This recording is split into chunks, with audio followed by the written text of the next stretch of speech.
там, в шале, да?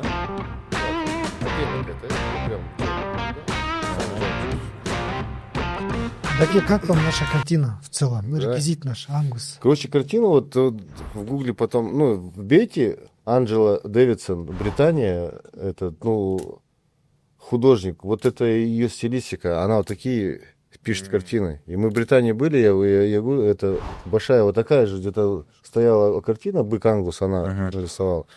Она вот у меня где-то, фото есть, что-то 12 тысяч типа фунтов она, короче, стоит. И это, ну, и снизу там продано, короче. Все картины ее разлетаются. Я, короче, я у себя же копии тоже сделал. У меня там в кабинете тоже есть копия картины еще и ее. Может, это ее картина? Может быть, это... Да. Масса. Может быть? Нет, там был какой-то британец, мужик, американец, мужик. Просто это. А вот у нее прям мощная картина. Если ее прям посмотрите, там быки такие прям, с шеей есть. Да, с шеей такие там мощные. Да. Че, бастаймыз ба, достар? Все, онда, кеттік онда. Даке, қош келдіңіз. Мы вас ждали. Очень рады вас видеть в нашей студии здесь. Даке, қалай енді, бұл кішкене бірінші подкаст біздің. Наш первый подкаст вообще в целом в проекте Далакэмп, поэтому эта серия для нас тоже очень важна, как бы, біздің тұңғыш шығарылымымыз. Да. Всем привет, мои дорогие друзья. Как обычно, с вами я, Кинжибаев Жанибек. И если я раньше себя позиционировал как самый знаменитый коневод Казахстана, то сейчас я больше системный игрок. Да? Ну и самый знаменитый коневод Казахстана, это на самом деле был просто обычный маркетинговый пиар-ход. Сегодня у нас в гостях очень важный человек для животноводства, очень интересный собеседник, и тот человек, который с 2012 года пропагандирует развитие животноводства, важность селекционной работы,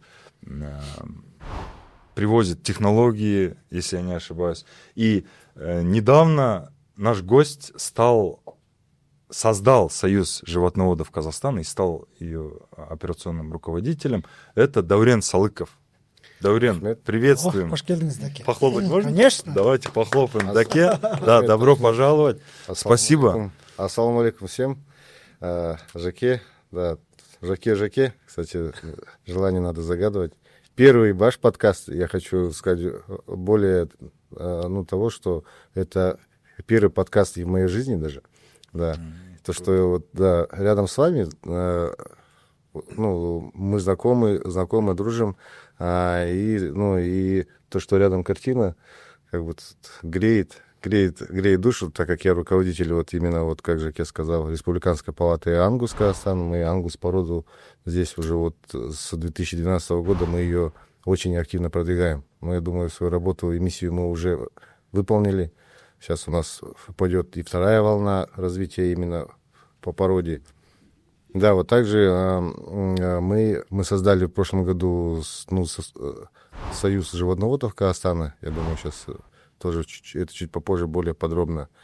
Это о деятельности этого союза я расскажу. В принципе, там цели, планы какие у нас, идеи. А так, Рахмет, за приглашение. Очень рад присутствовать. Кто-то бы другой позвал, не пошел бы, если честно сказать, да. Жанибек, да, это... То есть после последнего форума Далакэмп я вижу, какую вы работу ведете, ваша команда ведет. То есть это очень большего стоит. Я думаю, что это один из таких направлений, и драйверов, да, развития в целом животноводства в нашей стране. Люди должны узнавать новый подход, программы, да, там новые там требования, то есть и это инновации в сфере животноводства. Это, я думаю, вот как раз-таки вы это сможете это сделать и донести, и внести в этом направлении свой вклад большой. Рахмет вам за доверие. Постараемся не подвести, да, Жаке? Чиспайста. Да, давайте беседу будем вести в непринужденной обстановке, по-дружески, и не будем стесняться нашего зрителя, потому что наш зритель — это наша поддержка. Без наших сторонников, людей, которые также болеют за животноводство, сопереживают за село, за сельских жителей, за тех людей, которые выращивают это мясо. Мне кажется, надо быть попроще, да?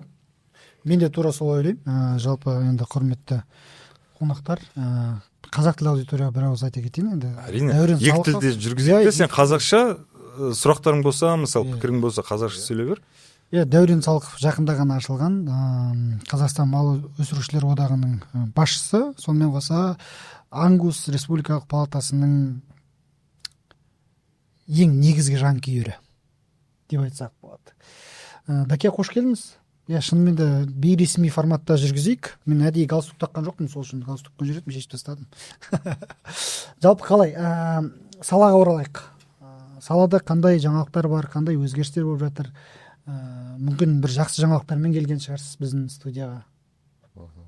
Да, вообще, в целом. Вот пока не будем конкретные вопросы задавать, давайте вы вкратце расскажите вообще, что творится с отраслью. Вот да, что такое животноводство? Вот так сделаем, сегодня? мы не будем ждать вопроса. Да. Просто беседовать. Да, давайте. Да, в целом я бы хотел бы отметить, то есть, как я пришел в эту отрасль, если честно сказать, у меня тоже первое образование не животноводческое. Я пришел в компанию, экономистом работать. То есть, да, мы делали там проект, там построили новый, там, современный, один из первых, там, племрепродукторов.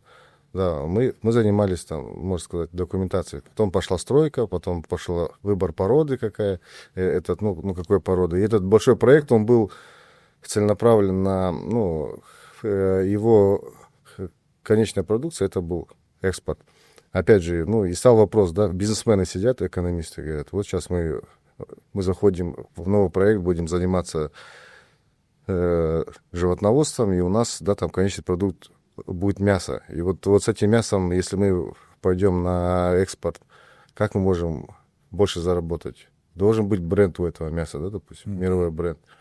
Потом стали изучать в мире номер один порода по крупнорогатому скоту, да, это порода Ангус. Ангус бренд все знают везде. И то есть стали эту породу изучать. Нормальная порода, она, в принципе, везде адаптируется. Есть, и в Южном континенте, да, и на севере. То есть там даже те же Штаты взять, там в Северной Дакоте, там зима такая же. Южная Америка, они и в Бразилии есть, да, и в Уругвае, и в Австралии есть. И приняли решение эту породу сюда завести. И, то есть, как-то так попало, и я стал руководителем этого хозяйства. И так как все мы, да, там, в детстве мы лето проводили, у бабушки, у дедушки в деревне всегда, да, ходили за коровами, общественные, да, стада там и так далее. Все лето сарай был всегда на мне, получается. Да, я там встречал скот, то есть я его кормил, то есть и так далее. Там и кроликов разводил, то есть тоже много чем занимался. То есть у меня вот такой был минимальный опыт, получается, да, там школьных времен. И тут уже Ангу зашли. То есть, и нам что повезло, с нами приехали американцы. Когда мы импортировали скот, мы импортировали из Канады, из Америки и из Австралии. То есть это у нас было импорт 1200 голов маточного из 3 стран. И к нам привезли, американцев привезли к нам. Чтобы они нас там обучали, да, как с этой породой обращаться. И вот это вот нас, можно сказать, да, спасло. То есть без опыта работы туда зашли. И тут американцы. То есть мы даже элементарные вещи даже спрашивали. То есть вот зима, отел пошел, да, у нас.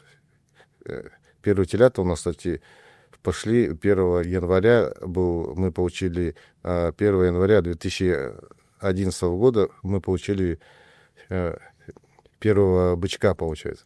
И потом, как отел там посыпался, там, туровый. Жесть это было, да, конечно. Но мы спасли, сохранили, и получили, да, там колоссальный опыт. И к чему хочу сказать, отел всегда шел ночью. Всегда ночью. Мы ночью не спим уже, там, уже 2-я неделя. Утром планерку такую проводим, американцам говорим, там Джейк Пол были. И я говорю, вы решите, вы же все знаете. Я говорю, как сделать так, чтобы они днем телились? Они такие, на меня смотрят, это физиология же, они сами. Да. Не, ну ладно, мы этот вопрос зададим там своим коллегам в Штатах, ученым. И на следующий день они приходят с ответом. Это весь ответ. Мы такие, что такое? Оказывается, корова телится. Почему ночью? Когда у нее желудок пустой, тогда у нее идет отел, получается. Они говорят, тогда нам надо будет рацион и кормление поменять. То есть это одноразовое сделаем в кормление и сделаем уже, глубоким вечером. 8 вечера, помню, у нас в кормлении. И все, и мы одноразовое вечернее кормление сделали. Вот. Отел пошел днем. Круто, друзья. Прикольно. Представляете, какой лайфхак? Ты знал? Подождите, давайте, можно я повторю? Если вы хотите, чтобы ваша корова отелилась днем, покормите ее поздно вечером. 1 раз в день. Да? Много нюансов было. Еще такой нюанс, это тоже, я что-то ушел, тут в прошлое, в практическое прошлое ушел. Мы отелочный блок, то есть зима, это в Бакмойской области, там еще те года были суровые, сейчас уже зимы такие мягкие стали. Тогда минус 30, в принципе, долгое время держалось. И, и они нам говорят, надо телят держать 2-3 дня в отелочном блоке и потом выпускать. Мы такие, как так? Они же, маленькие. Нет, говорит, ничего не будет. Но самая главная ценность, это чтобы телята были сухие, раз. И самое главное, говорит, вы внимание обращайте, чтобы он не так сухой был, а перед выходом выкидывать, как вы его будете, на улицу уши смотрите сухие, чтобы были. И вот мы сделали палочки, уши, и потом, как массовый отел пошел уже, то есть ты же не проследишь. И мы, перед выходом сделали ящик, пушку поставили туда, перед выходом этих телят. Пушку, загоняют, они как феном. Минуты 2, все, на выход. Уши проверили, на выход. И в принципе, это нормально. И бычки у нас такие были, ангусы, мы их называли алабаи, то есть они зимние телята, уши обмороженные, обрезанные, некоторые хвосты у них обмороженные были. Такие моменты были, но не все, были. То есть такие американцы нам много лайфхаков таких, подсказывали, мы им как бы там наука работает. пользовались. В Америке работает наука. Так же? Да. У вас было в детстве? У нас тоже самое. Отел ночью. Всегда мы Аким айтады, смотрите, сейчас скоро сыр заулает, ждите, смотрите, следите. Да. И мы всегда как солдат, стояли, следили всю ночь, не спим, смотрим. Потому что корова может убить своего теленка, или поставить, или обморожение он может получить. Поэтому всегда... лайфхак, этот, который вы сейчас озвучили, для меня это было новость. Господа, в отличие от вас, я в ауле не рос, к моему большому сожалению. Я такой классический городской житель, который поехал на свою ферму работать как на Луну. Никаких лайфхаков. Как десанта скинули, да? Да. Вообще ничего не понимаю, еле как в себя пришел. Да. И, кстати, такой момент, я к чему-то говорил, отел 2-3 дня, то есть надо в теплом помещении.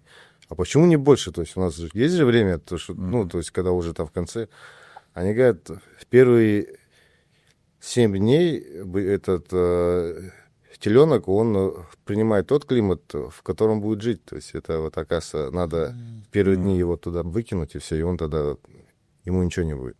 А если передержите, то тогда уже будут проблемы и с легкими, и так далее. Часто встречающийся вопрос, который касается последнего тезиса, который вы озвучили, это миф или не миф о том, что ангусы для казахстанских суровых климатических условий не подходят. Правда это или нет? Это миф. Я думаю, тоже много споров было. И, если честно сказать, уже мы устали всем объяснять, разъяснять, да, в принципе. И мы говорим коротко. То есть нет плохой породы, есть плохой фермер. То есть, да, и к ангусу, да, там нужен свой подход. То есть там ты его не пустишь просто, да, в поле, скудные пастбища, без подкормки, без ничего. И в зиму, если ты его загонишь, будешь чисто ему, грубые корма давать, и это, ну, и будешь ждать от него каких-то результатов, да, там, привесов, в виде привесов и так далее. Этого не будет. То есть, ну, если ты в него чуть-чуть вложишься, там будет отдача лучше, да, там по сравнению там, ну, там, с другими да, породами. У нас даже много случаев такие приходят люди там, вот недавно там были ребята, приехали из Жамбылской области, мы хотим ангусов купить. Ну, и стали как бы с ними разговаривать, у них кормовой базы нет, пастбища свои они показали, скудные пастбища, я говорю, ребята, вот там у вас чисто надо покупать там калмыцкий скот.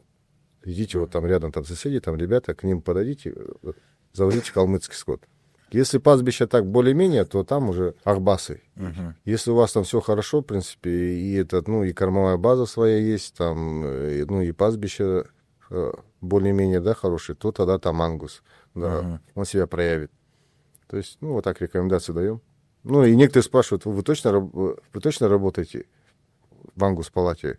Ну, говорит, почему вы рекомендуете нам там другую породу? Мы хотим ангус. Ну, я говорю, сейчас, если вы его возьмете, у вас потенциала не будет, вы как бизнесмен на деньги попадете, и завтра за ангус будете говорить плохо, что плохая порода получается. Ну, тем не менее, номер один в мире порода — это ангус. То есть это надо признать. То есть, Номер один по каким показателям? По показателям, ну, первый показатель по многочисленности, да? То есть это самая многочисленная порода. Самая распространенная в мире, да? Да, в мире номер один она идет. Потом второй показатель, то есть неприхотливость. Вот как-никак мы говорим, да, то есть, ну, к ангусу в мире обращают, то есть, ну, мало внимания. То есть там легкость отела, там телята маленькие, да, в принципе, они там сами набирают массу. Там материнский у них инстинкт очень развитый. То есть это у нас, если честно сказать, там из 100 голов есть две матери, они вообще такие, ну, неадекватные. То есть там у нас были даже в плане травмы, да, там скотников и зоотехников.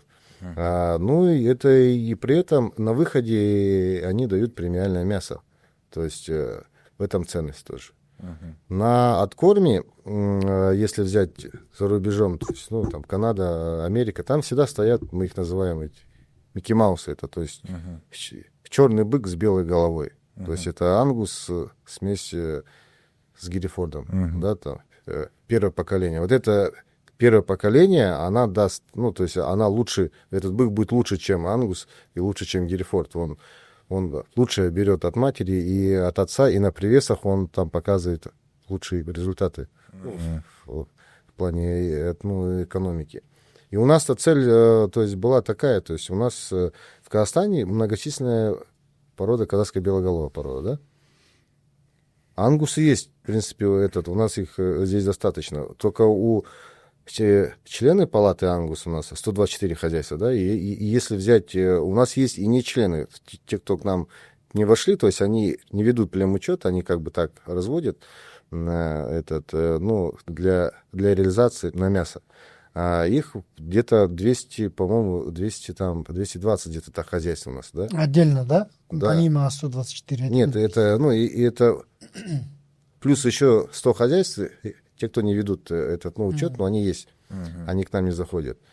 И что мы говорим? То есть у нас экспортный потенциал большой, да, в Казахстане. Мы должны выходить с мясом. То есть мы предлагали такую коллаборацию сделать, да, то есть давайте мы быков будем запускать на маточное поголовье казахской белоголовой. То есть там будем бычков получать вот этих же Микки Маусов, как и в Америке, так и в Канаде. Будем мясом экспортировать под брендом Ангус, экспортировать это на рынке. И цена будет выше, и зарабатывать в целом будем больше. Но здесь больше, как сказать, я думаю, еще пока не доросли мы до этого уровня здесь, да, когда ты людям объясняешь, у них, как складывается такое мнение, что вот, да, там, ангус больше двигаю. Я хочу, то есть мы говорим, мы не ангус двигаем, мы хотим, чтобы вы больше, то есть отрасль, чтобы больше зарабатывала на конечном выходе, да. Ну, я думаю, мы скоро к этому придем, да. Ну, тогда, получается, мы сейчас плавно переходим от производственных вопросов к обсуждению системных вопросов, да. И на сегодняшний день, наверное, если мы зафиксируем определенные данные, это не будет ошибкой. Вот у нас в Казахстане 182 миллиона гектара пастбищ. 60% из них пригодны для разведения крупного рогатого скота. По статистике 2024 года или 2023 года всего лишь 40% всех пастбищ освоены. Ну, я считаю, что и того меньше. У нас же статистика в Казахстане неточная, да, там очень много... К сожалению. К сожалению, да, там где-то приписывается, где-то еще что-то. Я думаю, в лучшем случае, если мы 30% всех своих пастбищ освоили, это хорошо. При этом количество сел сокращается ежегодно. 6208 было в 2024 году, в начале, да, на начало. В конце на 78 сел меньше. Капец. Год за годом меньше. Да, количество населения сокращается в селах также. Ежегодно отток там порядка 1,5 или 1,8 населения с села в города идет. Ну, как бы урбанизация, понятно, это общемировой тренд, его не избежишь. По-любому, как бы, народ будет искать лучшей жизни в городах, лучших условий. В этом ничего плохого нет. Но такая практика, такая динамика последние годы мной лично чувствуется, как будто бы животноводство идет на спад. И вот если взять производственные показатели среднестатистические в Казахстане и общемировые, да, и сравнить их, то в США бенчмарк 90 телят на 100 коров. У нас в Казахстане, ну, последняя статистика говорит, что мы достигли 60% выхода телят со 100 коров. Но насколько я вот анализировал, я несколько раз видел цифру 52%. При этом ежесуточные привесы в мире там 1200-1500 граммов, в Казахстане 420. Ну хорошо, чуть-чуть накинем сверху, пусть 500 граммов будет. То есть какой-то вообще бешеный разрыв между мировыми показателями и показателями внутри Казахстана. И вообще, куда мы идем? Вот какова динамика в животноводстве сейчас, на данный момент, по вашему мнению? И какие меры предпринимаются для того, чтобы вот эту проблему решить?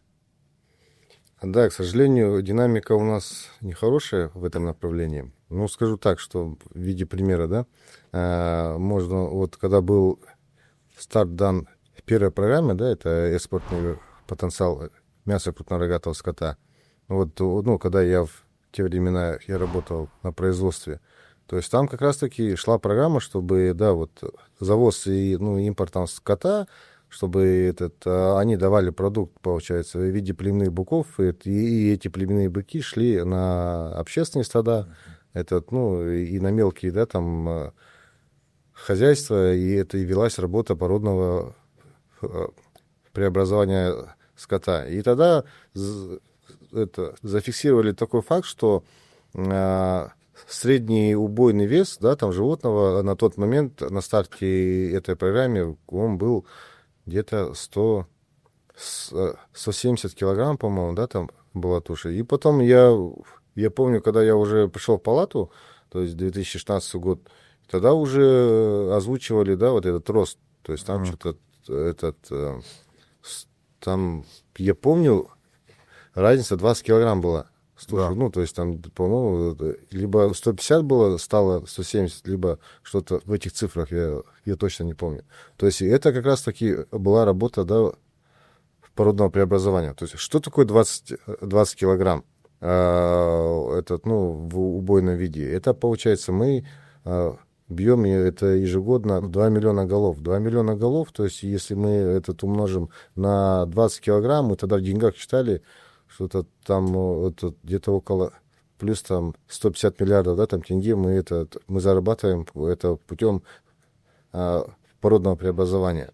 Тогда я вот помню данные в 2018-2019 года, бычки с породного преобразования на откроем площадку, то есть этот закуп был у фермеров, да, заходили, средним весом были 230 килограмм, тогда бычки заходили. Мгм. В 25-й год 180 килограмм бычки заходят. То есть там на 170, 190, то есть там средний вес этих бычков 180. Потом то есть это что означает? Это значит, не ведется работа породного преобразования. Мы открыли статистику по племенному скоту, то есть племреализация, да, у нас у животных по всем породам, я тут не говорю только про ангус, да, то есть тогда вот и все племенные, то есть животные, там, допустим, мы получили 100 бычков, которые должны идти, идти работать, да, свою миссию выполнять. Из них только 7 бычков пошли по назначению.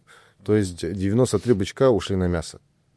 То есть эта программа, она все, можно сказать, она у нас не работает, эта программа. То есть и на сегодняшний день у нас как цель, я думаю, она будет, общая цель, то есть это возобновить, чтобы фермер чтобы у него был доступ покупать племенные быков производителей, чтобы эти племенные быки шли по назначению, и при этом он будет улучшать свое стадо, да, и при этом плюс к этому будет зарабатывать на сдаче на открытую площадку, либо куда он хочет. То есть тогда он же в этом же возрасте бычки у него уже будут там плюс 50 килограмм, да, после работы быков в их стадии.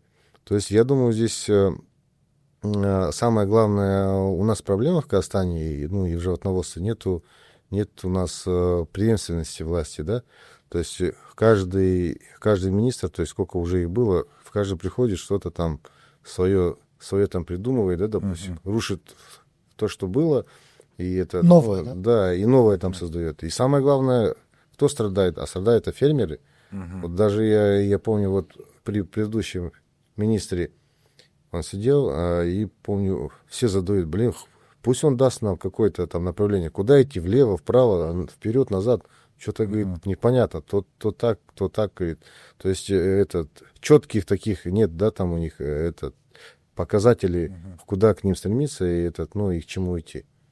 И я считаю, что как раз-таки нам, уже впервые, да, за сколько лет нам дали доступ к разработке новой программы, да, и при этом президент сказал, да, что он не будет, надо делать плавный переход от субсидирования к льготному финансированию. И в принципе как раз-таки мы в этой программе прописали те моменты, чтобы был доступ у фермеров тоже к закупу этих племенных быков для воспроизводства своего стада.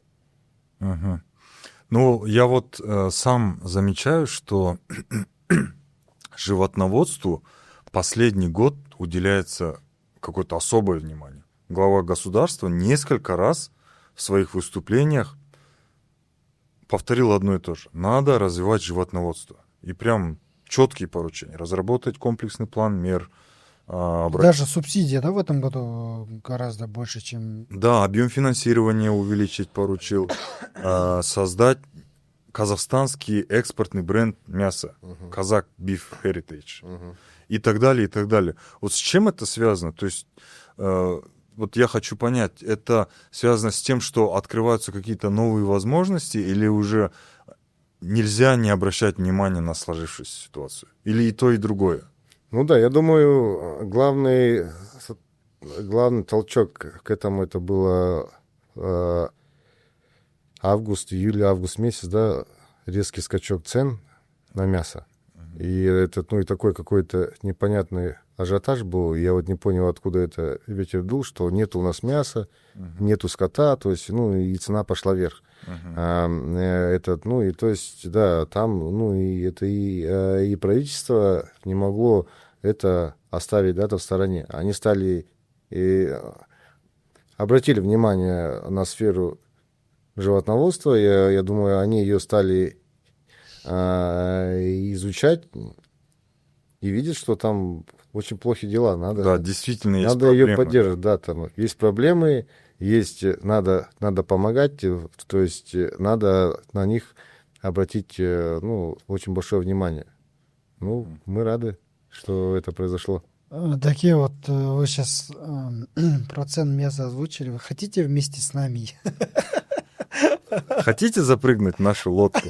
В плане, Скажите, для фермера вот честная цена, сколько должен стоить мясо в Казахстане?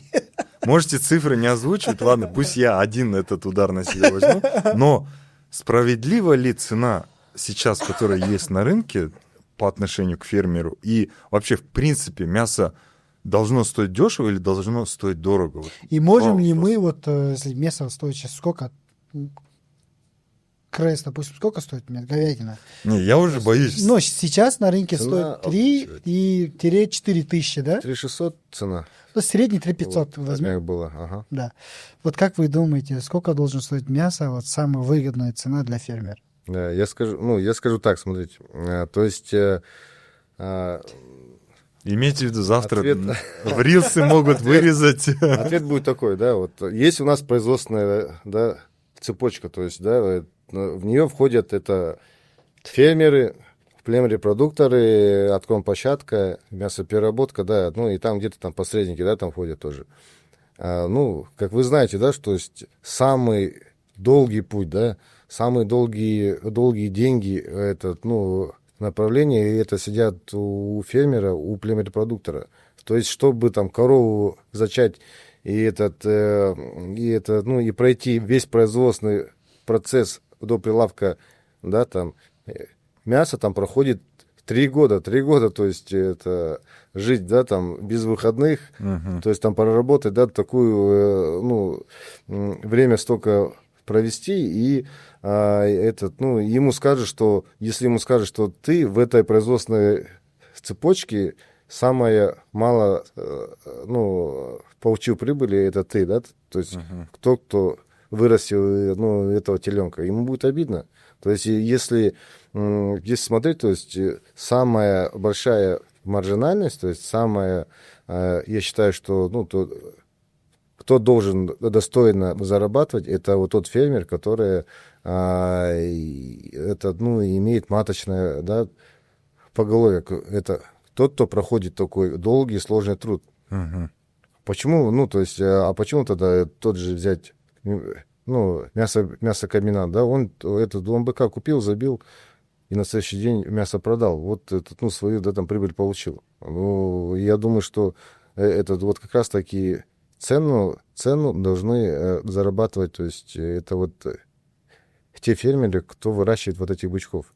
А потом уже, то есть уже по наклону, то есть откормплощадки, я думаю, там они на втором месте, да, у них окупаемость, в принципе, чуть меньше, и это их проекта, они должны там в 2 года делать там 3 оборота, да, допустим, на откормплощадке. Я думаю, вот на втором месте они должны, да, зарабатывать.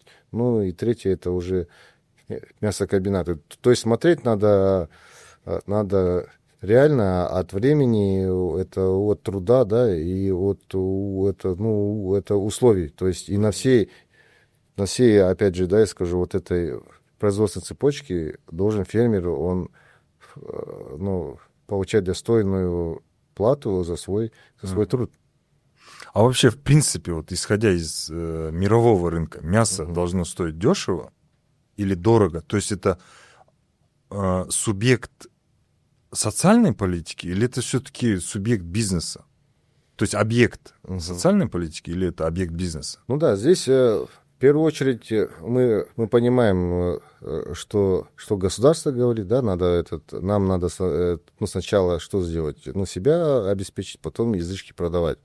То есть если есть, да, у нас такой социальный слой, да, это население, у которых нет ну, возможности покупать мясо, да, ну, тогда сделайте им условия, облегчите им, чтобы они, ну,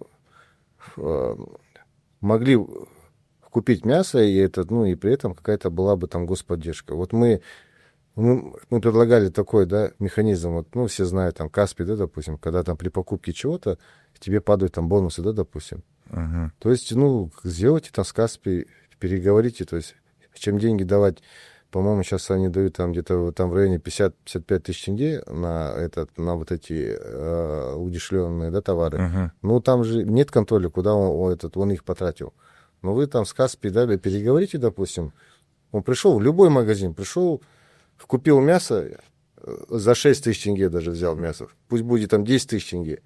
Ему бонус, там разница, цене ему бонус упал. И все, и тогда не будет никаких там вопросов, да, там, по цене мяса. То есть здесь здесь должна быть доступность, это упрощенный доступ людям, тем, которые себе не могут позволить купить это мясо, чтобы у них была такая возможность. А так, конечно, мясо, цены, вообще мы всегда говорим, цены нельзя регулировать. То есть и вот даже взять там в Штатах, да, вот мы были в прошлом году, мы пришли на заправку, мы ехали, увидели, ну, там цена за галлон, да, там была, я это не помню, одна цена. Пока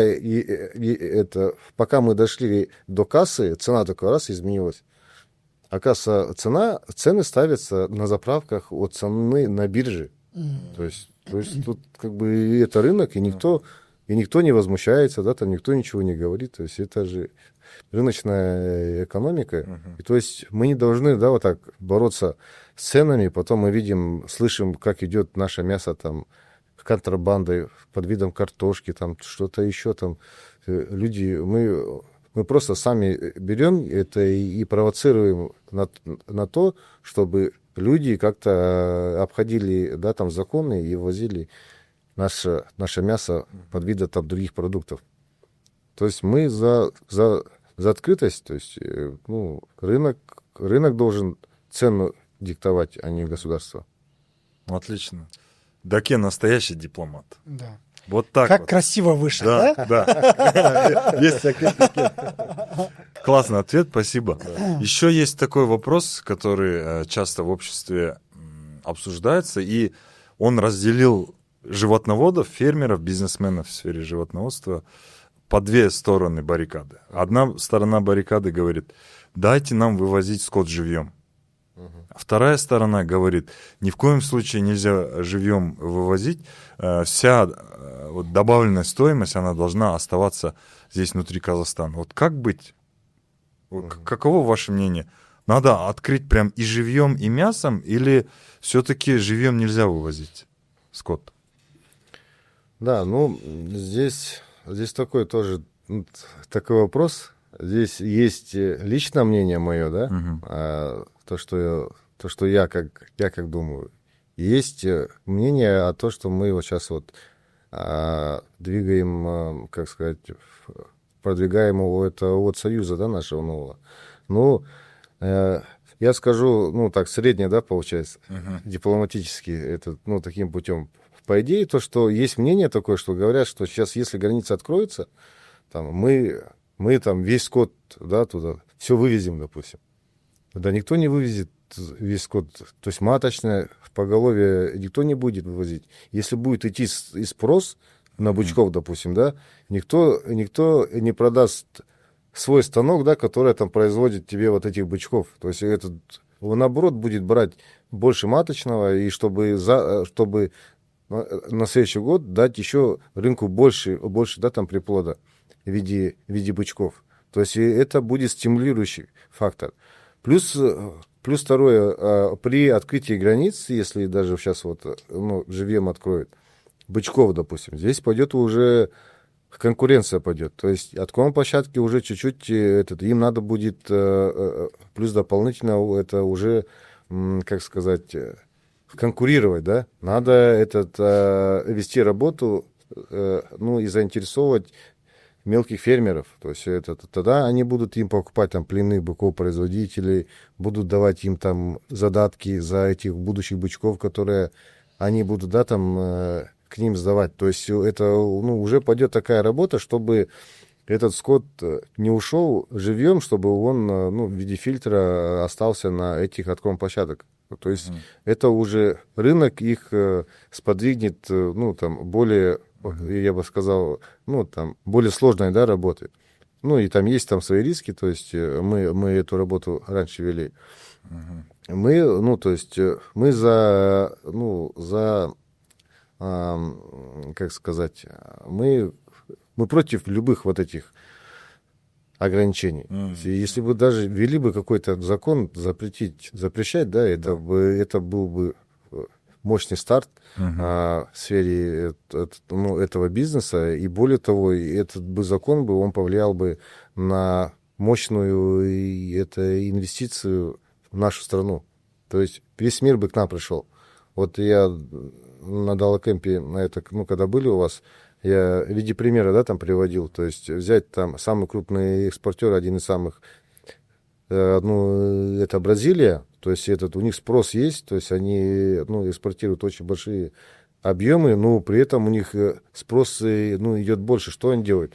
Они сейчас вырубают джунгли и делают там пастбища, да, то есть там скот уже там выращивают. Ничего себе. То есть они расширяют свои там пастбища, допустим, а мы наоборот, у нас вот со стороны, вы видите, да, там в любое направление, степь, то есть ни одну голову, да, там не увидеть. Если они увидят, что у нас есть, они-то знают ценности, да, ценность к земле, пастбищам. Если они это увидят, я думаю, здесь они нас даже здесь скотом закидают. То есть это завтра у нас станет, реально такая страна, где мы производим качественных бычков и качественное экологическое мясо.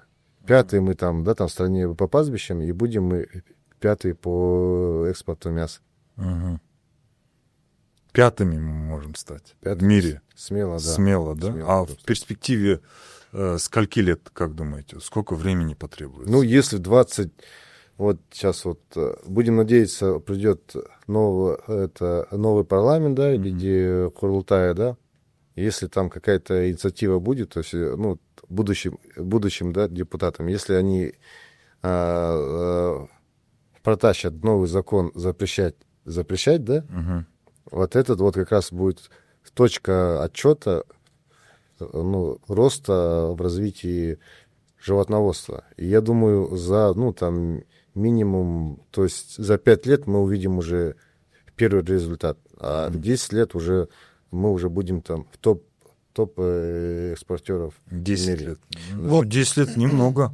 Вот Жигули Мулдахалоглы, когда выступал во время нашего форума, он предложил увеличить поголовье КРС. Сейчас сколько у нас?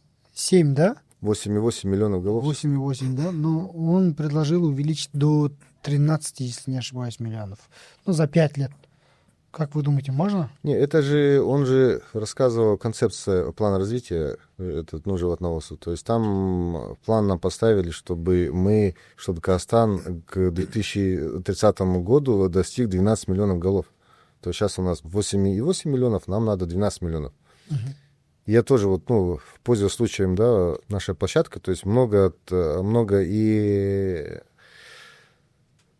депутатов и, я бы сказал, таких авторитетных людей, они всегда, говорят свое мнение по этой программе. Но я бы хотел тоже разъяснить. Они говорят, зачем нам завозить, импорт скота, когда мы можем там свою отечественную, да, там породу ее развивать и показать эти показатели.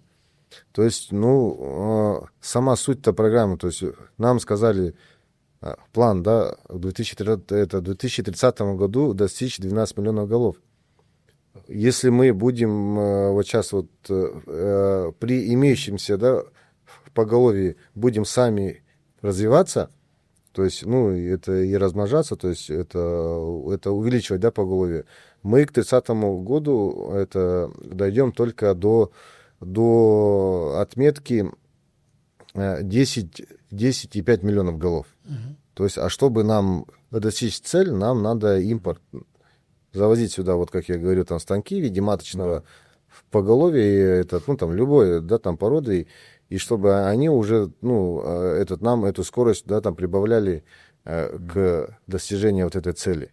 То есть тут эта программа, она это предусматривает. И сейчас у нас по этой программе как раз-таки план на каждый год импортировать там 60 тысяч голов маточного поголовья. Да, мы к плану еще вернемся. План у нас сегодня это вишенка на торте. Будет самый последний вопрос.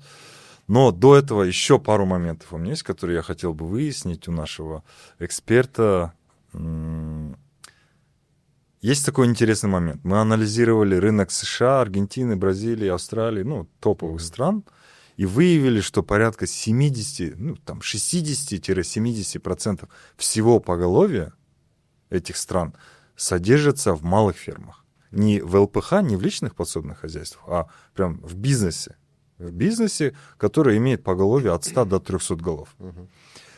При этом сразу же после этого залетели в нашу статистику, начали смотреть и выявили, что там более 60%, 65%, если я не ошибаюсь, процентов всего поголовья в Казахстане содержится в личных подсобных хозяйствах. ЛПХ, да? Да, в ЛПХ, где 10-15, до 50 голов, наверное, да. И что вы по этому поводу думаете? Вот возможно ли нам достичь тех показателей, которые, ну, условно, в США имеются, производственные показатели, при вот такой вот разнице в структуре поголовья? То есть за счет ЛПХ мы сможем достичь этого? Как мнение ваше какое? Да, ну, мое мнение, то есть, опять, если честно сказать, я не доверяю данным статистики, потому что любые цифры там, ну, и по молоку, и это, и, ну, и по мясу можно там, да, достигать каких-то целей путем внесения данных, то, что брать с ЛПХ, да, потому что вы их не проверите, получается, там, ну, и это физически это сделать никак, ну, невозможно. Ну, то, что в мире, да, вот, ну, то есть, ну, и у нас считаю, что в Казахстане это, ну, у нас должно это быть. То есть фундамент, да, мясного животноводства это мелкие фермеры. То есть это без них и не будет племен репродукторов, отком початок, ну и это, ну и тем более мясокомбинатов, да, допустим. То есть надо вот нам их развивать. И надо нам уже делать, ну, такой плавный переход с личных, да, подсобных хозяйств к, ну, чтобы была своя там семейная ферма, да. Вот даже я приведу пример, то есть Булутау, это Нур-Султан, вот этот, он как раз таки, сейчас вот надо ему тоже там помогать в этом направлении, чтобы это, ну, показал, да, общественности этот, он взял проект, ну, и там построил вот как раз таки мини-фермы на одну семью. То есть там на КРС там у него 100-150 голов, и на МРС там гурт один, там 600 голов, да, допустим. По-моему, что такое в этих цифрах. И вот он таких сделал там штук 20, да, 20 ферм. То есть вот нам надо делать плавный переход от ЛПХ к семейным. Да, к малым фермам, да? К малым фермам. Почему? Потому что в ЛПХ там никакой математики нету. То есть людям, если бы считали бы, сколько у них, ну, сколько они берут молока, сколько его, да, там себестоимость, она, ну, в 2 раза дешевле пойти в магазин и купить это молоко. Зачем ему там, да, там в сарае 1-2 коровы там держать и это делать? То есть это от того, что, ну, они держат от того, что не умеют считать, ну, ту же себестоимость и, ну, и молока, и, ну, и мясо взять. А так, если переходить они будут на мини-фермы, там уже они будут, ну, зарабатывать, ну, и при этом я скажу, что неплохие деньги будут зарабатывать. То есть мы можем своим подписчикам, нашим зрителям порекомендовать расти в поголовье, да? То есть не ограничиться 10-15 головами, а стараться там создать ферму на 100, 150, 200 голов. Да, вот как раз-таки, ну, и новая программа, вот она это и подразумевает. То есть если есть у него 10 голов, он может их, ну, застраховать, как это будет как залог, и взять еще плюс 50-100 голов, допустим. Взять, купить, и все, у него будет мини-ферма. Также он может взять, ну, на строительство, да, там, мини-ферма. Ну, это опять, как у нас там в будущем это проговорим это, да?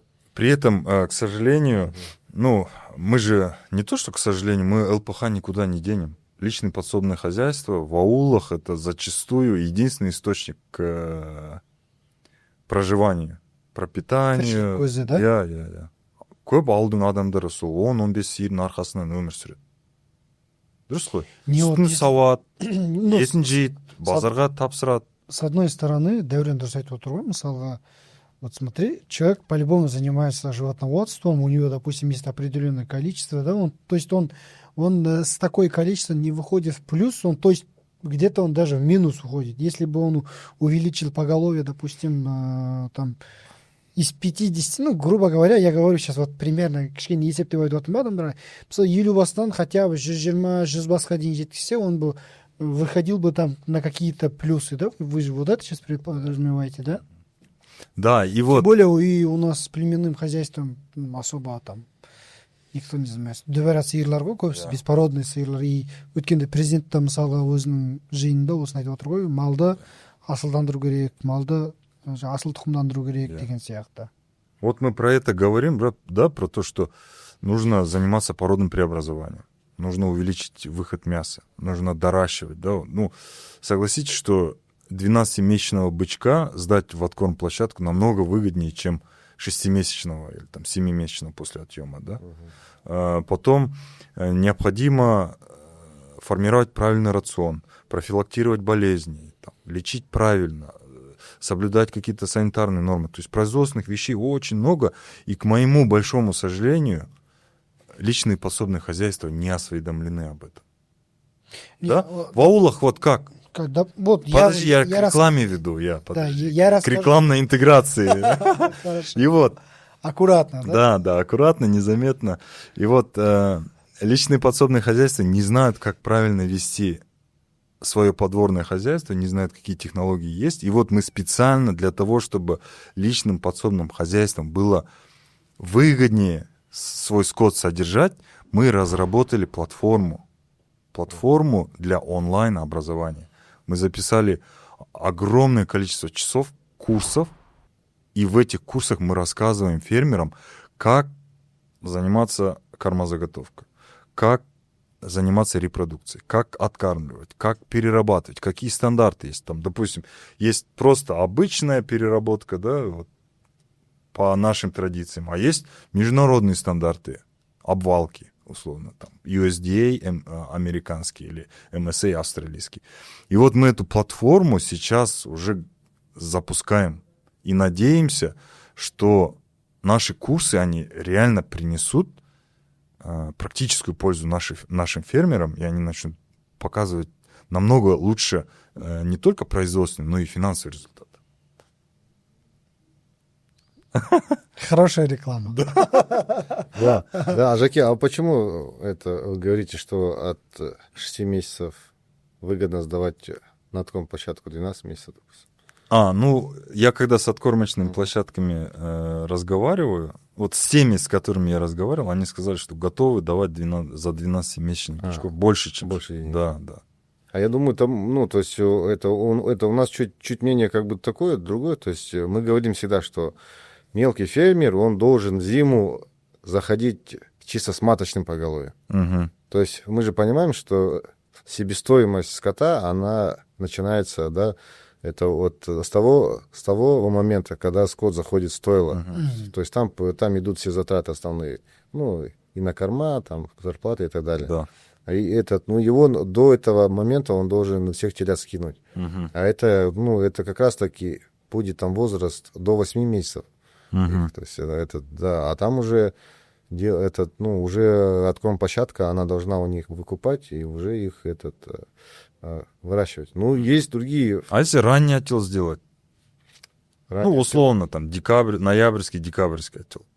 Не, ну тогда она будет регулироваться так. Да, тогда можно. Да, я просто, это не с потолка взял, я реально вот разговаривал с откорм-площадками, прям мы вели не просто беседу, а прям споры у нас были. Каким образом повысить эффективность внутри личного подсобного хозяйства. И вот эта группа профессионалов мне сказали, если будет ранний отел, то шансов заработать намного больше, чем там, стандартный туры. Ну, мне кажется, это уже больше подход, да, допустим, вот если ранее отел, то можно чуть-чуть поддержать, как бы, двигатель. Да, но с другой стороны, на севере, допустим, в северо-казахстанской области, как Ну, у нас правильно всегда отел? зимой, где-то декабрь, январь, примерно вот так. У нас это... На юге окей, да, на юге вообще без проблем, правильно отел. Да, ну это, Вот опять же, пастбищ нет. это производственный, да, такой цикл уже, то есть, когда это... Кто как получит. На случку все пускают свое маточное поголовье, когда скот выходит на пастбище. То есть скот они выгоняют, и быков туда сразу, да, там ставят. И это вот апрель-май месяц, да, в основном, да, то есть, а апрель-май месяц, это значит отел вот декабрь, январь, февраль. То есть она вот так. Если, допустим, я вот говорю, что отком-площадка, да, она хочет, чтобы этот... Я знаю, почему она хочет, чтобы более взрослые, ну, к ним заходили бычки. Если она хочет это сделать, ну, ты возьми пул этих, да, там, фермеров, да, там, заключись там контрактом там, с тем же Асалтулит, а семена-то там есть. Все, армию, да, там, пустил, там, в марте месяце, да, там, либо зимой, там, февраль, март месяц. Пусть стадо все покроет, да, допустим, и вот у тебя будут завтра бычки приходить, которые тебе надо. Ты будешь сам регулировать. Но, опять же, возможности у фермеров такой нет, чтобы, эту работу вести. Они вот вынуждены, то есть это скот вышел на пастбище, быков пустили. В лучшем случае. Сейчас, говорят, такого уже нету. То есть с быками проблема. Не могут себе позволить. И тем более сейчас очень много людей, которые вот к этому подходят совсем непрофессионально. Допустим, у них был корова дома, да, держат скот, допустим, все есть. И они оған қатты бір бастарын ауыртпайды, просто бұзаулайды, сүтін сауат, қаймағын жейді, все, ну, осылай бір циклда жүре береді. Ну, даже откорм, как в аулах оно делается, допустим. Малды байлайды да, шөптің алдына қойып қояды да, жемді беріп қояды да, все, короче. Никаких новых вот этих, как его, инструментов нет, потому что до этого папа делал так, дедушка делал так, и сын тоже идет по этому методу. То есть, ну, как бы некоторые фермеры, но слава богу, и сейчас есть люди, которые ищут, да, и большинство из них пользуются старым методом. Здесь случка да, бәрі соған кішкене адамның өзіне де байланысты сияқты. Как человек подходит к своему бизнесу?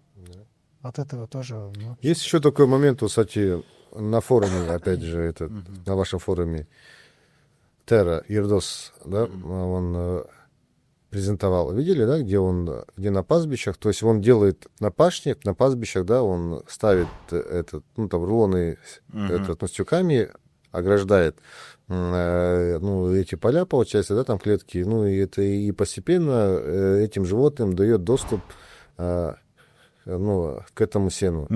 И сейчас у него там зимой они стоят, допустим, там в поле, и там себестоимость, можно сказать, там, да, там нулевая, и при этом идет какой-то рост. Вот эту же функцию и отком-площадки могут делать. То есть они могут вот этих 7-8-месячных, да, пучков закупать, рядом делать там загоны, то есть это как называется в мире надоращивание. Да. То есть, да, чтобы это и при этом они стартовый откорм, мы же понимаем, что когда они бычков откорм-площадки закупают, они в них вкладывают деньги, чтобы первый цикл, чтобы этот бычок прошел, чтобы он нарастил костяк, то есть это чтобы у него в кости все выросли, да, там по стандарту, и потом уже идет промежуточный и финишный, уже он этот костяк, он наращивает мясом. То есть вот на на костяк, на период они могут сократить путем опыта Ердоса, это который он делает. Это делают и в Канаде, и в Штатах везде, то есть они цикл этот сокращают. Ну, то есть себестоимость откорма. Да, то есть доращивать можно не только в теплый период, да, а еще и в зимний период доращивать. Зимний период, да. При этом привесы не сильно отличаются. Да, там суть в том, что не получить там привесы, а чтобы его костяк выстроился, правильно, и соответствуя ему его возрасту, получается. Мгм. А когда бычок будет ходить, будет на поле ходить, ну, и есть траву, он тогда больше развивается. Лучше развитие будет идти, чем в стойле он будет стоять. Мгм. То есть там эффект будет лучше. Круто, круто. И, наверное, самый щепетильный вопрос — это вопрос продаж. Мгм. Многие жалуются, вот перекупщики. Я сам в свое время, когда только начинал свое дело, я тоже становился жертвой перекупщиков. Мне тогда они казались самыми, ну, такими ненужным звеном всей этой цепочки. Но сейчас я понимаю, уже более опытный, я уже умею выстраивать диалог с перекупщиками. Я понимаю, что, ну, по сути, в них ничего плохого как будто бы и нету. Это те же самые люди, что и мы, которые стараются кормить свои семьи, которые хотят жить не хуже остальных, и у них есть свое ремесло. Это дельдалство, да, дельдалтық. Мгм. Дельдал было. И я к перекупщикам сейчас нейтрально отношусь, нормально. Очень много вопросов я в свое время, производственных вопросов, коммерческих вопросов, благодаря их помощи решил. Вот вы как думаете вообще, перекупщики нужны на рынке, не нужны? Как решить вопрос того, чтобы фермер мог спокойно по справедливой цене реализовывать свой товар? Ну да, ну, я скажу так, перекупщики, они все появились не просто так, да, там появились, потому что эта ниша была свободна. То есть туда, ну, есть отдаленные, да, там, взять там хозяйство, то есть ни от площадка, ни мясокомбинат туда не поедет закупать скот. То есть, а что делать этим, да, там, фермерам, кто отдаленно, ну, они находятся? Они же, им тоже надо как-то, да, выживать, скот продавать, то есть. А тут уже рынок, вот, то есть рынок сам создал этих людей. Если бы у нас были бы... На них есть спрос. Да, площадки, если бы были бы там мясокомбинаты, если бы они покрывали бы всех, да, то и перекупщиков бы не было. То есть это рынок, ну, они должны, значит, тут быть, пока уже, ну, площадки не создадут другие условия. Да, и вот до сих пор есть же те, до которых перекупщики не доехали, не добрались, о них не знают. Ко мне огромное количество фермеров обращаются с просьбой помочь им продать. Они даже готовы работать с перекупщиками, но они к ним не приезжают. И вот, зная эту проблему, мы в ассоциации Туран создали платформу turanstandard.kz. Это платформа, которая помогает как раз-таки откормочным площадкам, мясокомбинатам, крупным игрокам находить сырье в виде скота, а в то же самое время мелким фермерам, там, репродукторам и так далее, то есть другой категории людей, которые хотят свое сырье продать, они наоборот, вот, эта платформа помогает найти клиентов. И это все происходит в онлайне. То есть мясокомбинат подает заявку, говорит, я в этом месяце хочу приобрести столько-то голов, такой-то кондиции, такого-то возраста, а с той стороны фермер, наоборот, говорит, я в этом месяце хочу то-то, то-то продать. И они вот в рамках нашей платформы находят друг друга, и вот совершаются сделки. Без посредника. Без посредников. Поэтому, друзья, если вы хотите обучиться, узнать, что такое прибыльное животноводство, если вы хотите продать выгодно свое поголовье, переходите по ссылкам, которые будут в описании к этому видео. Мы прикрепим обязательно ссылку на наши онлайн-курсы, ссылку на standardpool.kz и ссылку на сайт нашей ассоциации для того, чтобы вы могли стать ее членами, чтобы мы могли вам помогать и чтобы мы вместе, объединившись в одну большую экосистему, вместе двигали животноводство.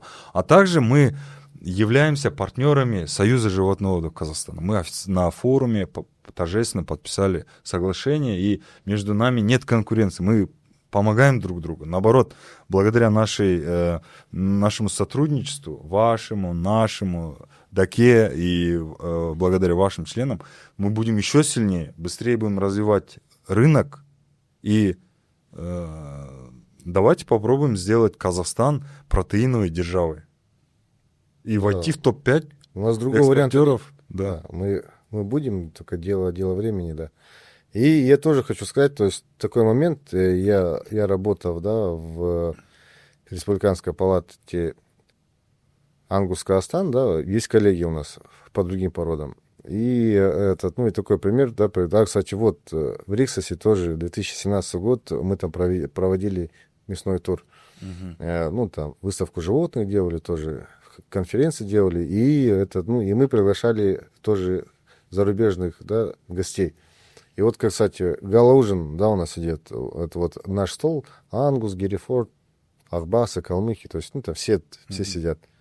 И к нам подходят вот эти иностранцы, и это из Америки, и из Австралии, они говорят, он говорит, а вы знаете, что в мире нигде такого нет, как у вас? Мы такие, что нет? Чтобы вы все ассоциации, говорит, всех род за одним столом спокойно сидите, общаетесь, говорит. У нас, если двое за стол сядут, они подерутся, говорит, там. То есть, говорит, как так у вас такое общение? И это и к чему говорю, что у нас вот даже наши палаты, есть у нас, внутри конкуренция есть, но она здоровая конкуренция. И я считаю, что и благодаря этому мы уже, то есть там кто-то пошел вперед, другие догоняют, и тогда у нас какой-то идет рост, идет развитие. Только мы не можем там раскрыться до конца. Почему? Потому что, да, вот опять же говорим, что из-за ограничений, то есть нет сбыта, нет цены, и мы сидим вот как бы ждем в ожидании, когда это все будет, и мы свою мощь, да, можно так сказать, покажем. И вот в этом случае тоже вот ваш союз, наш союз, в принципе, мы понимаем, знаем, что у нас цели одни, и нам надо, да, лучше, когда двое, да, лучше, когда пусть будет там 5 союзов, да, и все будут эту тему двигать, и тогда у нас будет больше голосов, да, и и будет какая-то идти, вот как я сказал, вот эта здоровая конкуренция, и тогда мы будем развиваться. То есть я думаю, что это хорошо, что сейчас вот нас двое, да, допустим, пусть будет еще там их штук 5. Будем общаться, будем подсказывать, будем двигать. Может, у них что-то в другом направлении. Они будут сильные, кто-то там в другом направлении. И в целом она повлияет на развитие животноводства. Круто, друзья. Поэтому мы прикрепляем еще и ссылку Союза животноводов Казахстана. Становитесь членами наших партнеров. Да? О, Круто. Пожалуйста. И все. Жаки, я тебя перебил. Ты хотел вопрос задать или прокомментировать? да, и у меня что-то было, я мысль потерял. Кеширишь, пожалуйста, я Нормально, не да. специально. Я волну поймал, мне нужно было это все Я досказать. про перекупщиков что-то хотел. Хорошо, мы сейчас будем общаться. Ты в любой момент пробивайся, да, Все хорошо, окей. вклинивайся. И все, мы, господа, подошли к самому завершающему, да, мы проблематику обсудили немного, возможности, перспективы развития обсудили. И теперь самое важное для меня, для потребителя, для фермера — это новый комплексный план, который сейчас разработан, да, можно так сказать, и проходит процесс согласования в органах. Да? Нет, он уже прошел согласование, да, его это утвердили правительством, президент подписал, то есть он уже президент подписал? Бюджет даже. Ничего себе. Даже бюджет уже выделили. Уже деньги есть. Так, что-то наша пресс-служба плохо работает, Жаке. Что-то мы отстали, да, как будто, да, Мадина? Правительство- Стрелка сразу вот так туда, да, сразу? Правительством утвердили все уже, то есть, да, уже мы на финишной прямой уже. Круто, круто. Даке, расскажите, пожалуйста, вот какую пользу от этого получат фермеры? Давайте пойдем от обратного, да, какие у нас были проблемы, допустим. То есть, вот как мы говорим, да, что там породное преобразование, да, не шло, то есть люди нет возможности даже там элементарно купить ветпрепараты, там некоторые даже, много случаев таких было, вот сейчас вот на весеннее, да, там полевые работы выходит фермер, да, на тот же там сенокос, либо посев, нету денег на ГСМ, он что делает? Он смотрит назад, а у него стоит скот, и он маточное поголовье свое режет, чтобы взять деньги, да, на весеннее в полевые работы, чтобы, да, там, посеять корма, хотя бы чуть-чуть скот, да, там, спасти, который у него есть. Ну, и то есть, видя эти проблемы, то есть, да, мы слышим мелких фермеров, они все говорят, блин, нам нужны деньги, доступные деньги. То есть, да, мы понимаем, там, господдержка, там, субсидии, то есть, вот на протяжении, там, последних лет, да, мы видим, вроде там подают заявки, все, и деньги ждут год, два, будут, не будут. Некоторые дают, некоторым не дают, некоторые там не подходят. То есть, и сейчас тем более новые нормы там ввели, да, по учетному номеру вообще почти всех отсеяли от господдержки. Ну, новое там требование, чтобы получить господдержку, у тебя должен быть учетный номер на эту ферму. А чтобы его получить, там юридический адрес надо, там, чтобы у тебя там дисбарьер был. Уже инфраструктура должна быть, да? Да, чтобы все. Он говорит, чтобы я хочу подать заявку там на 500 тысяч тенге, но мне надо вложить 10 миллионов, говорит, чтобы соответствовать... Там надо все надо указать, короче, да? Чтобы соответствовать этим критериям, мне надо там 10 миллионов вложить, чтобы получить 500 тысяч тенге. Ну, зачем мне это надо, Игорь? Не надо мне вашу господдержку в виде субсидий и так далее. Да. То есть, главная проблема, мы видим суть проблемы, и то есть, и тем более и сам президент говорит, то есть надо нам уже делать плавный переход от субсидирования к льготному финансированию. Теперь вот сейчас вот важный момент был, чтобы у них был доступ к деньгам и дешевым деньгам, чтобы они не совершали этого, да, чтобы там маточное били да, на мясо, да, чтобы хотя бы выйти там в поле на весну, и такие моменты. И сейчас вот как раз-таки эта программа, она предусматривает 2 вида кредитов. То есть это вот на оборотные средства на 15 месяцев под 6% годовых. Да, там надо будет ему показать 15% обеспечения в виде залога показать. Он может, вот сейчас мы там прописали, вот надо глянуть, то есть даже будет возможность такая, что если есть у него там маточная, он может его застраховать, и он будет как в виде залога может идти. И может брать деньги на оборотку. То есть он может там, да, купить племенного быка, ветпрепараты, даже гормональные, семя может взять, ГСМ, там, семена, то есть там у него там спектр будет там расширенный. Все, что ему надо, туда будет тратиться. Только на нужды своей фермы, да, но не другие нужды.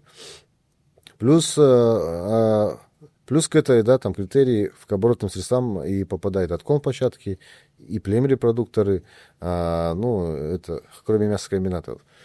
И второй момент, получается, они могут деньги брать на закуп скота. То есть это уже как бы там долгие деньги. Там на 7-10 лет под 5% годовых будет 2 года льготного периода, и он может скот взять как внутри Казахстана, да, то есть там так и импортировать.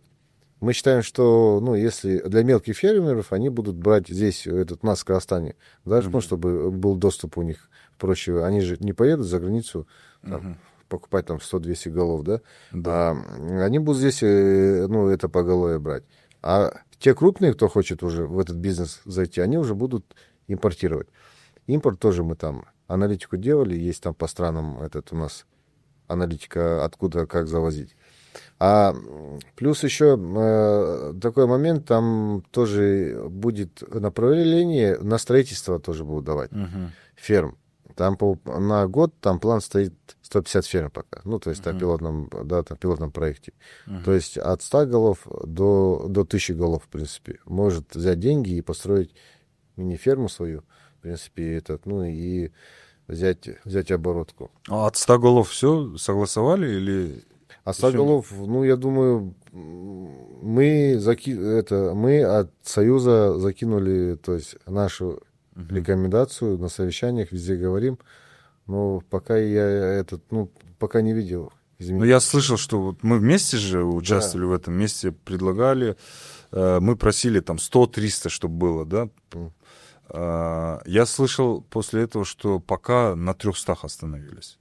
Минимальный порог. Действующий, да, был порог от 300 голов и выше, получается. Вот так. Да. Ну а каковы шансы, что до 100 спустят? Потому что это важный момент. 300 голов — это уже приличный капитал нужен. Ну, то, что радует, то есть это можно сделать. То есть это не надо всю программу менять, там опять Да? подписывать. Да, это внутренний документ, который идет, ну, там, это приказом министра да, сельского хозяйства. Я думаю, министр поддержит эту инициативу. В принципе, она либо сейчас ее не будет, но я думаю, ну, в скором будущем к этому придет. То есть, опять же, любая программа, она строится как? То есть, программу сделали, потом смотрят, да, вот, запускают программу, смотрят, какие есть проблемы, какие идут запросы, и по ходу ее уже, там шлифуют, да, там корректируют, где-то, да. Они всегда будут, они были. Я думаю, что если даже мы сейчас изначально мы ее не успеем включить, но это когда будут там первые корректировки, мы скорректируем. А софинансирование нужно во всех этих делах со стороны фермера? Софинансирование, ну, там только залоги надо ему. То есть без денег может фермер? Без денег, да. Но Круто. с обеспечением. То есть да, фиксируем, да, оборотный капитал на 15 месяцев под 15% залога. Да, На сенокос, на приобретение кормов, там, на выплату зарплат там, да, и так далее. да. Второе — это приобретение маточного поголовья. Как Да. в Казахстане, так и за рубежом, но это племенное маточное должно быть, племенное. не товарное. Не товарный, да. Тоже на сколько лет? На 7-10 лет? 7-10 лет, да. 7-10 2 года льготный период. 2 года льготный период, 15% залог, софинансирование не нужно. Да. А субсидии какие будут? Субсидии, ну там же, опять же, у нас субсидии делятся на местный скот, то есть там Да. 260 тысяч на да, местный скот. Да, при покупке. А ближние зарубежья там 350, по-моему, тысяч. 350. Да, я уже сейчас, ну, я потом скину, как выйду. И дальнее зарубежье там где-то то ли 700 тысяч. А, нет, 700. 700 тысяч это у молочников, у мясников 500 тысяч. Неплохо, Да. неплохо. Возмещение затрат. Но, опять же, может быть такой момент, то есть эти средства, которые, да, за приобретение, они могут идти на погашение Да, займа. да. А теперь субсидий на содержание маточного поголовья не будет. Так же? Не будет. Который был раньше, там, 10, 15, 20 Нет, тысяч. нет, не будет. Отлично. Есть субсидия при племреализации молодняка. Мгм. Там, по-моему, 10-15 тысяч тенге. То есть, если За вы, голову, да? Да, сделали племреализацию, то есть за голову вы это получаете. Хорошо, вот купили, вырастили. Далее будет ли субсидироваться при сдаче на откорм-площадку и мясокомбинат? Да, есть действующие субсидии, то есть если фермер сдает бычка на откорм-площадку, он получает 300 тенге за килограмм живого веса. Но есть требования. Данный бычок должен быть получен от племенного быка. Вот такое требование есть. Мгм. Ну, это как раз таки ведет к этому. Ну да. Да, И круто. последнее — это строительство. Строительство фермы от 100 до 1000 голов. Тоже 7-10 лет, да, или меньше? Или цифра какая-то? Там вот цифры постройки, по-моему, да, там тоже 7-10 Да, лет. 7-10 лет, тоже 2 года Да. каникулы, 15% залога, и не нужно софинансировать. Да. Не кажется ли вам, что после принятия этого комплексного плана животноводство не просто задышит, а начнется новая история у животноводства в Казахстане? Да, я как и говорю, что сейчас у нас будет вторая волна, получается, да, по развитию вот именно мясного животноводства. Но нам надо еще открыть, можно сказать, люк там в туннеле, открыть это экспорт. То есть если экспорт откроется, хотя бы мы уже не говорим по живых, да, бычков, мы говорим сейчас экспорт на мясо, без квот, без ограничений вот этих. Вот если ту форочку откроют, и вот тут эта программа, и тогда мы полетим туда. То есть сейчас это вот этот барьер в виде квоты, да, ограничений, это он как раз-таки многих тормозит идти в эту отрасль. То есть как бы хотят, но потом думают, так, а сейчас ограничения стоят. Ну там внутри страны как-то неинтересно двигаться, получается, да? Мгм. Ну, то есть тут не развернешься, да, там сильно. А если вот эти, как бы, снять ограничения, тогда уже пойдет драйвер. И это тогда и не только вот эти деньги, да, которые сейчас будут выделяться, тогда и инвестиции пойдут нам. Мгм. Люди будут вкладываться, будут заходить в этот бизнес. Круто, Шикарная новость, да? да. Как раз. Біздің аудиторияға тоже. Я очень горд, что я стал частью этого комплексного плана. Ну, может быть, мы не сильно там успели поучаствовать в разработке этого документа, но все равно. Но это не для этого, не для публикации, просто Не, в целом, еще такая проблема, вот я что переживаю, да, сам. У нас вот бывают хорошие программы.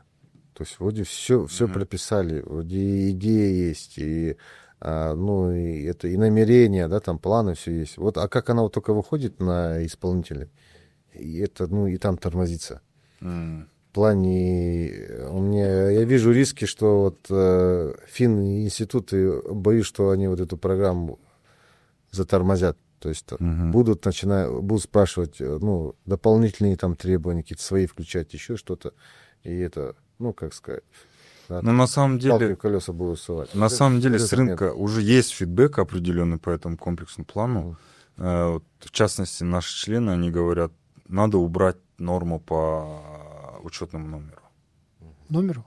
Да. Нет, Ну, ну, либо либерализовать вот этот процесс, чтобы... Ну, как получать кредит, если у тебя нет Да. фирмы? Да, и вот этот момент, я скажу так, то есть мы знали эту проблему, мы знали, что она будет. Я более того скажу, что мы уже внесли наше предложение по снятию, получается, вот этих, можно сказать, жестких требований к учетному номеру. Теперь вот сейчас они вот при старте программы, я думаю, может быть, в марте они выйдут, либо в апреле выйдут новые правила по учетному номеру. Все, тогда уже мы этот барьер снимем. Мы уже его и проговорили, и с министром согласовали, и, ну, в принципе, все согласны, и даже более того, мы дали видение, как это сделать. Сейчас будут менять. То есть этот вопрос, можно сказать, уже решен. Круто, Сейчас, круто. да. И вот второй тоже немаловажный момент, который озвучивает наш актив, это проблемная работа, то есть, как сказать, это сложность взаимодействия с агрокредитной корпорацией. Вот все, кто получал кредиты в АКК, все говорят, блин, ради того, чтобы эту оборотку краткосрочную получить или там приобрести маточное поголовье, и чтобы это все через АКК шло, это говорит, столько работы, там, столько бюрократии и так далее, и так далее. Вот как это проблема? Да, вот этот момент мы тоже всегда поднимаем. Есть риски вот в этом, поэтому я говорю, то есть деньги, программа, все вроде как бы хорошо, да, допустим, идет, а потом, когда на выдачу там все хоронят, да, всю идею. А мы на совещании каком-то пересеклись с председателем АКК. Я вот ему вопрос поднял. Он сказал, что сейчас на днях позвонят тебе мои там заместители, зампреды АКК. Давай, ну, вот эти моменты там проговорите. В принципе, да, они ко мне позвонили, я к ним пошел. В принципе, и беседа прошла очень хорошо. То есть мы показывали, то есть, те проблемы, которые у нас есть. Может быть, помните, с августа месяца это был дан старт, выделили 50 миллиардов отком-площадкам, чтобы на оборотку, чтобы они закупали бычков, да? И всего из 50 миллиардов, то есть заявок поступило, то есть намерение было взять там 120 миллиардов, да, допустим, из 50. То есть, ну, это вроде кажется, да? Да. Много желающих. Но по факту взяли 12 только миллиардов. Из 50 досвоили 12 миллиардов. То есть вот я к чему и говорю, то есть идея хорошая, деньги дешевые, вроде дают, а по факту нет возможности их взять. И то есть и мы вот зампредами сейчас, ну, кстати, там новые пришли ребята, мы с ними вот эти все моменты, да, там проговаривали. То есть я говорю, тут же вы же как представители от государства, ну, вот эту программу взять, которая в том году была, то есть у нас же массово был отток скота, ну, и контрабанда, живой скот шел. Мы идея наша, мы деньги просили эти для того, чтобы фильтр сделать, чтобы бычков всех собрать на отком-площадках наших, Мгм. чтобы они у нас здесь, тут остались, их откормили, и это и мясо мы завтра, ну, то есть спокойно выходили, да, ну, и закрывали нашу эту внутреннюю потребность. То есть у нас были такие намерения, государство нам помогло, а вы, как Фининститут, это все, ну, то есть, ну, это все, получается, испортили, можно так сказать. Мгм. Я говорю, вот сейчас вот опять новая программа, я говорю, опять президент, да, эту программу, ну, то есть объявил, что надо ее создать. Мы тут полгода, да, там ходили каждый день, да, эту программу писали, то есть есть намерение, там фермеры, все как бы ждут, и сейчас опять, чтобы такого не было, чтобы вы как стена, чтобы там было. В принципе, они говорят, все, нет вопросов, давайте, ребята, вместе будем работать, вместе отрабатывать. Там даже, ну, там просили там прийти, дать, ну, провести с регионами, да, там, вот эти там совещания. Кстати, можно вместе сходить и, ну, и все проблемные, да, там, вопросы обсуждать. Давайте с удовольствием. Да, и также я просил, чтобы вот финны, это институты, госструктуры, то есть Министерство сельского, да, там, сельского хозяйства, мы как у этого вот бизнеса, ну, создать рабочую группу, и мы должны там мониторить, то есть как движется эта программа. То есть для нас, как для этого вот бизнеса, мы представители бизнеса, мы собираем все проблемные, да, там вопросы какие, да, там есть там и в регионах кто-то не принимает заявку, где-то бюрократия идет, где-то там что-то надо менять, там скорректировать, и мы на рабочем проекте, рабочей группе, мы это все выносим, там согласовываем, и эта программа, вот как я говорю, она будет там шлифоваться, и, ну, и меняться. Вот, ну, вот этот момент тоже будет. Круто, круто. Будем надеяться, что Да. получится упростить процедуры получения, да, этих денег.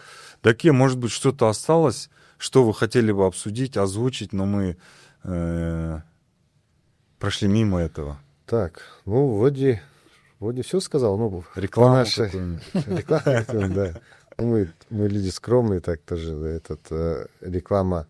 Я думаю, что реклама, она должна, ну, идти за собой, то есть что ты делаешь, допустим, если люди видят, они должны уже сами подтягиваться. То есть наше видение в плане того, что сейчас вот, ну, вот Союза, да, скажу, что мы делаем? Видя эти проблемы, то есть у нас есть там ряд отком-площадок, да, мы закрепляем район, целый район. То есть вот сейчас вот я пока не буду говорить, что за район, мы его берем, там 632, да, там хозяйства, 60 тысяч маточного поголовья. То есть мы должны обеспечить этот район быками, племенными быками, это 2400 быков. То есть эти отком-площадки, они покупают этих быков, то есть мы собираем этих там всех фермеров, быков им всем раздаем на один пастбищный период, да, допустим, и проводим с ними такую, ну, общую, да, там, комплексную, да, там, работу по, ну, консультация по содержанию, по кормлению, по ветеринарии, да, там, вот эти моменты, в принципе, чтобы они хотя бы по минимуму, да, там, соблюдали. Плюс у нас будет там команда, которая будет собирать их документацию, смотреть, что у них не так, да, допустим. Мы знаем, что много хозяйств и много поголовья, они не учтены, то есть их как будто нет, они, ну, ну, там сами по себе там ходят. То есть мы хотим это все сделать, идентификацию этого скота, да, там провести, чипы им там всем повешать, это все на электронную модель, это все перевести, и завтра что это даст? То есть, ну, мы идем от обратного, от экспорта.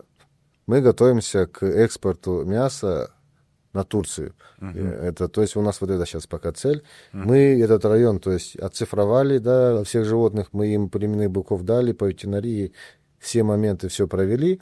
И теперь завтра там фермеру там тоже ему хорошо. Быка дали, там задаток за бычков дали, там Мы ему там документы все, ну, привели в порядок, там, хочет, взял господдержку в виде, да, вот сейчас, то, что будут давать, на оборотку будут давать, хочет, взял в кредит еще, ну, там, дополнительно деньги. Потом уже он, когда будет этих бычков сдавать на отком-площадку, он будет получать господдержку в виде субсидии, да, за килограмм живого веса, там, 300 тенге. Ну, и что получит отком-площадка от этого, да? То есть тут они получат уже породных, качественных быков, да, уже этот, ну, с какой-то информацией. То есть уже будут знать, там, получается, кто был отец, да, там, какое маточное, да, там, поголовье там ходило. Третий главный, да, вопрос. Сейчас вот, ну, вы тоже с этим столкнулись, то есть экспорт мяса Дании, да, там страны, допустим, если взять ту же Турцию, там цена, да, сейчас хорошая. У них одно требование. Прослеживаемость. Цифровая дослеживаемость. Да, то есть тут в плане того, что сейчас какая отком-площадка не даст таких данных по этому животному, потому что вот как мы берем это, ну, там посредники там собирают, им раздают, да, либо еще куда-то. А тут уже отком-площадка, он получит этого быка, где он будет его видеть всю историю его, да. Кто его был отец, кто мать, там, сколько он стоял, это на отком-площадке, какой привес он там получал, в забое. И это, и самое главное, его продукт, мясо, он будет уже экспортный на Турцию, допустим. Да сейчас мы хотим этот первый проект сделать, и потом уже дать этот проект всем отком-площадкам, чтобы они по нему работали. То есть это и для них тоже будет плюс. И в целом, получается, и для фермера это будет плюс. То есть он не будет думать там, да, там, куда ему завтра быков продать, по какой цене продать. То есть, да. И важный момент, то есть, когда на отком-площадку фермер будет сдавать, он будет смотреть на рыночную цену. То есть отком-площадка, даже при том, что она ему дала деньги и дала блинного быка, она ему не имеет права диктовать цены. То есть цены фиксировать, да, вот эту цену. То есть он должен быть, эта цена должна быть рыночной. Это такой момент. Тогда уже будем масштабировать, и здесь, да, и развиваться. Ну, я вам скажу, здесь мы ничего не придумали. Это уже, норма, то есть норма, она в мире везде работает. Да. Это мы ее просто там взяли, и только здесь хотим. Где вы в каком районе сказали? Близко? Да. Павлодарская область будет, да. Крутые инициативы такие. Желаем вам успехов, вашему союзу, всем вашим партнерам. Спасибо за интересную беседу, мне очень понравилось. Супер. Столько полезной информации, да? Для нас и для нашей аудитории тоже. Давай, Жаке, как YouTube-ның ақсақалы ретінде бір батаңды бер. Жаке, көп рахмет. Құрметті достар, сіздерге де рахмет. Видеоны соңынан көргендеріңіз үшін. Мына видеода әрі қарастап отырған таныстарыңызға жіберіп қойыңыздар, міндетті түрде бөлісіңіздер, комментарий қалдырыңыздар, комплекслі план туралы сіздер не ойлайсыздар, біздің осыған дейінгі тақырыптардың төңірегінде қандай ойларыңыз бар. Лайк қоямыз, дизлайк қоямыз, айырмашылық жоқ. Комментарий жазамыз міндетті түрде. Рахмет көп. Да. Друзья, всем спасибо за внимание. Мне самому сегодняшняя беседа очень понравилась. Я считаю, что она была не просто интересна и содержательна, она была очень полезна, в первую очередь, для вас. Сохраняйте это видео, пересылайте всем своим друзьям. Скачайте, если есть платная версия YouTube. Вот. Оставляйте под этим видео комментарии и напишите, кого вы хотели бы видеть в качестве следующего гостя. Всем еще раз спасибо, всем пока. Рахмет, достар. Рахмет. Сапал. Классно было, да? Как первый подкаст. Да. Не, вообще вот что-то как-то... Не, вообще четко было по телевизору. Такие вообще, да, дипломат. Как он вышел из